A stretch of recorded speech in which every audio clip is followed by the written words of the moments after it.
Korps Garda Revolusi Islam Iran atau IRGC tak gentar menghadapi serangan Amerika Serikat.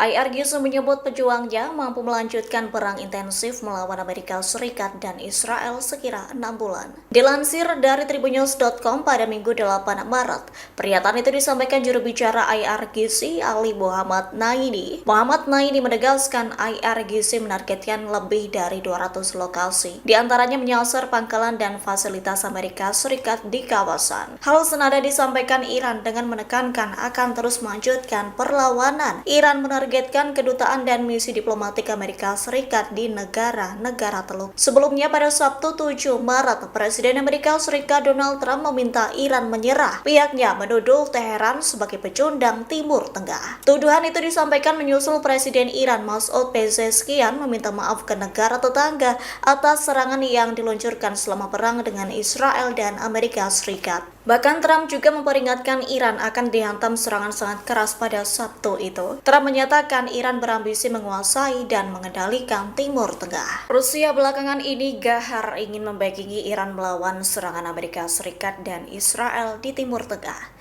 Dilaporkan Rusia memberikan informasi intelijen ke Iran terkait keberadaan aset-aset militer Amerika Serikat. Diketahui Rusia ini bertindak sebagai perisai geopolitik penting bagi Iran. Iran ini tak cuma dibackingi Rusia, namun China juga ikut memberikan perisai kuat. Dilaporkan kedua negara memiliki kepentingan bersama. Kedua negara itu ingin melihat kekuatan militer Amerika Serikat terhambat dan melemah di Timur Tengah. Sebagai informasi, ada alasan dibalik kedua negara itu membackingi Iran. Adapun Moskow sangat bergantung pada teknologi drone Iran untuk konflik-konfliknya sendiri. Sementara itu Beijing bergantung pada minyak Iran yang harganya sangat murah. Sebelumnya, Presiden Amerika Serikat Donald Trump menanggapi santai soal Rusia yang membocorkan informasi ke Iran. Namun Trump meremehkan informasi dari Rusia. Ia menyebut informasi dari Rusia itu tidak akan memberikan banyak manfaat bagi Teheran. Pernyataan itu disampaikan Donald Trump di dalam pesawat Air Force One dalam perjalanan ke Miami Sabtu 7 Maret. Presiden Amerika Serikat Donald Trump kesal ditanya pendapatnya soal Rusia memberi informasi intelijen ke Iran. Secara belak-belakan Trump menyebut pertanyaan wartawan itu sangat bodoh. Trump merasa pertanyaan itu tidak tepat lantaran diajukan dalam acara di Gedung Putih. Sementara itu, dalam kesempatan lain, Trump kembali menjawab pertanyaan yang sama dari wartawan soal Rusia. Trump menjawab santai dan meremehkan Rusia saat berada di pesawat Air Force One dalam perjalanan ke Miami Sabtu 7 Maret. Menurutnya, informasi dari Rusia ke Iran itu tidak banyak membantu Iran karena konflik terus meningkat. Other assistance to the Iranians? Strongly said that. And do you believe that they are? I hope they're not. Do you see any evidence? We don't know, but it's not doing very well. If they are, it's not helping much. If you take a look at what's happened to Iran in the last week, if they're getting information, it's not helping them much. What would it mean to you if they were? I mean, even if it's not helping the Iranians particularly much, it's still involving themselves in a conflict that they're not directly. They'd say we do it against them, wouldn't they? Huh? Wouldn't they say that? We do it against them. I don't know. Look, they can give all the information that they want, but the people they're sending it to are overwhelmed. Russia would be overwhelmed too. Anybody would be overwhelmed. We have the greatest military on earth, and I built it in my first term, and unfortunately, I'm forced to use it now. But when you look at what we did with Venezuela, when you look at what we did with the B-2 bombers, that was a very big moment because Iran was going to have a nuclear weapon within 2 or 3 weeks, and that stopped it, and it stopped it cold. And you ask about maybe going back and getting that, something could happen at the right time. Is Iran running out of missiles and drones, or do you expect those counterattacks to continue with that? Not only that, manufacturing capability also. We've hit the manufacturing very hard. They're at about 9% of what they sent out in the first 2 days, and we think that's because they don't have that much. We've knocked out about 70% of the launchers. The launchers are a big deal. Very hard to get, very expensive. I want to talk about leverage. With every passing day, we have more and more leverage because we have more and more capabilities. We're hitting them harder and harder, and they have less of an ability to defend themselves. So we're pressing the offensive every single day, creating all the leverage the president needs for the outcome he wants. So it sounds like flying out of what are both of the drones and I the think when missiles. you look, I mean, they're sending in much less drones. They're being decimated now. You know, at some point, I don't think there'll be anybody left, maybe, to say we surrender. But they're being decimated, and when you look, also, they all of a sudden they apologized to the Middle Eastern states that they shot at them. I was very surprised to see they did that, but you mark that down as a victory for us and for the Middle Eastern states, who are really friends of ours. But I guess they're not going to be shooting at them anymore. They apologized, and we'll see what happens. But that's a big loss. That's a surrender right there. I called it a surrender today. When they apologized and said they're not shooting at them anymore, that's really a surrender to those states and to us.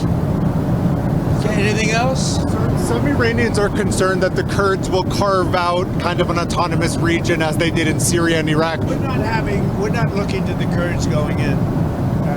We're very friendly with the Kurds, as you know, but we don't want to make the war any more complex than it already is. No, Rule that out. we don't want. Yeah, I Presiden Amerika Serikat Donald Trump mengemukakan gagasan baru untuk mengirim pasukan darat ke Iran. Pengiriman pasukan itu bukan untuk menggulingkan rezim Iran, melainkan untuk merebut persediaan uranium yang diperkaya di negara itu. Trump menyatakan tindakan itu sebagai bagian dari upaya untuk membongkar program nuklir Teheran.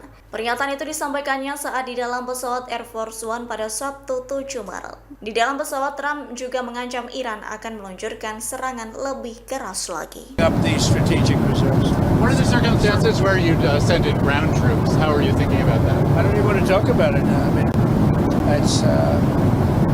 I don't think it's an appropriate question. You know, I'm not going to answer it. Could there be? Possibly, for very good reason. Have to be very good reason. And I would say if we ever did that, they would be so decimated that they wouldn't be able to fight at the ground level.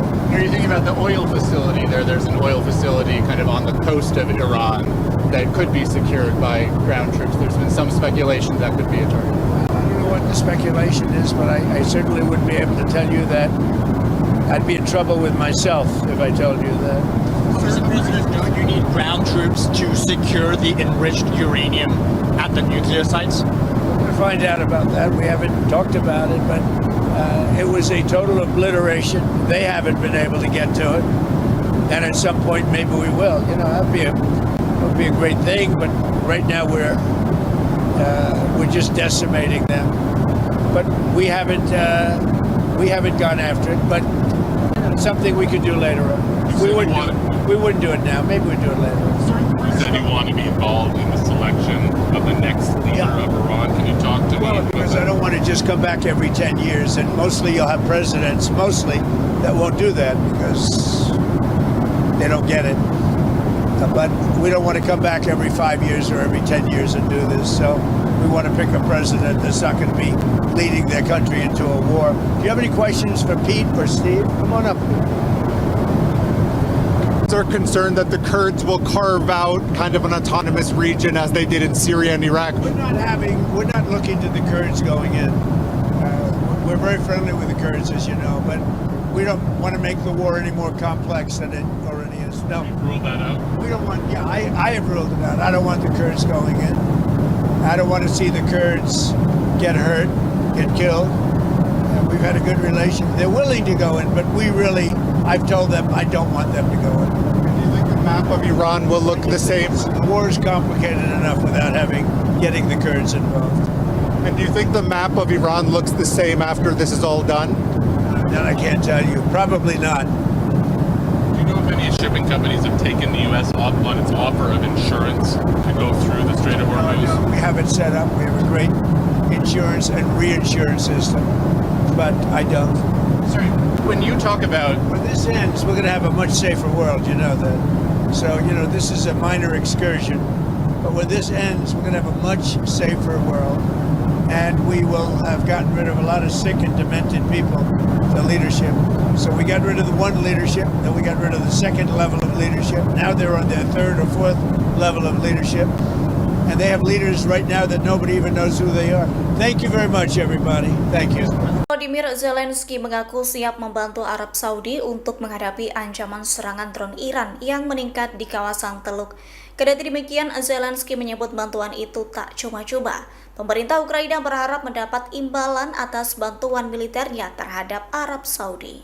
Zelensky berharap kerjasama keamanan itu dapat dibalas dengan dukungan sistem pertahanan udara yang dibutuhkan. Hal itu dimaksudkan untuk memperkuat kemampuan militernya dalam menghadapi serangan Rusia. Salah satu sistem pertahanan yang diharapkan Kiev ialah rudal pencegat MIM-104 Patriot. Menurut Ukraina, sistem itu menjadi salah satu teknologi pertahanan paling canggih yang bisa mencegat rudal balistik, pesawat tempur, hingga drone. Selain meminta dukungan militer, Zelensky juga berharap negara-negara Timur Tengah memainkan perannya agar meredakan konflik. Pihaknya berharap para pemimpin kawasan itu menggunakan pengaruhnya demi membujuk Moskow agar menyetujui gencatan senjata sementara. Pernyataan itu disampaikan Zelensky melalui postingan di media sosial X pada Sabtu 7 Maret. Dalam cuitannya, Zelensky menyebut Ukraina mampu membackingi Arab Saudi. Menurutnya, Ukraina memiliki pengalaman panjang dalam menanggulangi ancaman drone Shahid. Sekira lebih dari 4 tahun perang melawan Rusia, Ukraina diam-diam mempercepat inovasi teknologi militernya.